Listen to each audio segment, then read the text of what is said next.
est 7h34, on va revenir sur cette information que nous évoquions, les taux des crédits immobiliers qui continuent de baisser. On va redonner les chiffres. En juillet, la moyenne, à toute durée confondue, tombe à 1,43. Ce sont les chiffres de l'Observatoire du financement crédit logement CSA contre 1,53.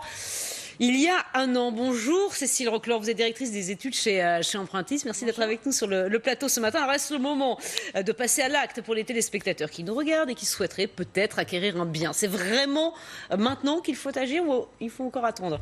Alors déjà, si vous avez un projet, effectivement, c'est toujours le bon moment d'agir. Après, vous allez avoir des vents favorables ou contraires. Aujourd'hui, en matière de taux de crédit, les vents sont extrêmement favorables. On va même dire que c'est un peu un moment exceptionnel pour les emprunteurs. Ça fait des années que ça dure. Oui. Ça fait depuis combien de temps exactement ? Alors depuis 2014, les taux ont beaucoup baissé. Il y a eu une petite remontée entre 2017 et début 2018, mais depuis à nouveau une baisse.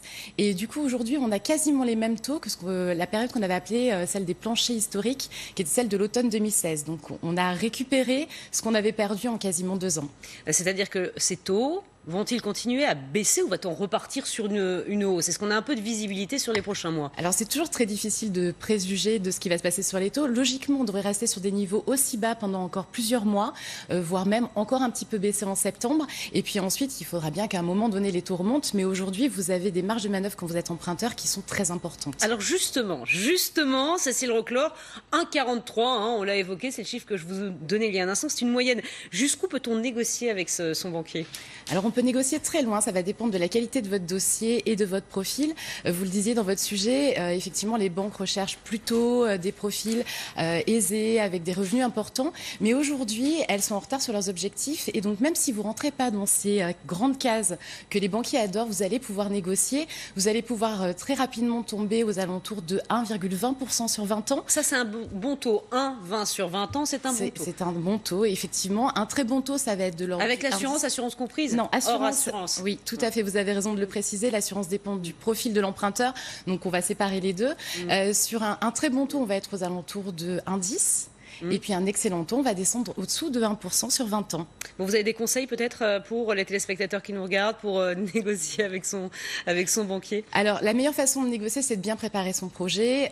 Arriver chez le banquier ou prenez un courtier pour le faire avec l'ensemble des pièces pour pouvoir tout de suite bloquer un taux, parce qu'en cas de période de remontée des taux, ça serait dommage de passer à côté. Privilégier une situation stable, rassurer le banquier pour lui montrer que vous serez un bon emprunteur qui paiera ses dettes et qui peut lui rapporter de l'argent. Bon, dernière question, avec des taux aussi bas, les banques, est-ce qu'elles gagnent encore de l'argent sur ces taux, ces emprunts ? Elles en gagnent de moins en moins, mais elles se rattrapent sur tout le reste. Ah, sur quoi, justement ? Donnez-nous les clés. Le but du jeu pour le banquier, c'est de récupérer la relation avec vous. Donc, ce qui va l'intéresser, c'est la carte, le fonctionnement de votre compte avec la domiciliation de revenus, même s'il doit vous consentir un avantage pour la récupérer, et puis tous les produits d'épargne qu'il va pouvoir vous placer ou d'assurance. Donc, plus vous allez mettre de choses dans le panier que vous apportez au banquier, plus vous allez pouvoir négocier le taux de crédit. Merci beaucoup Cécile Roclor, directrice des études chez Empruntis, d'avoir été avec nous ce matin sur le plateau de la matinale LCI. Une image météo qui nous emmène de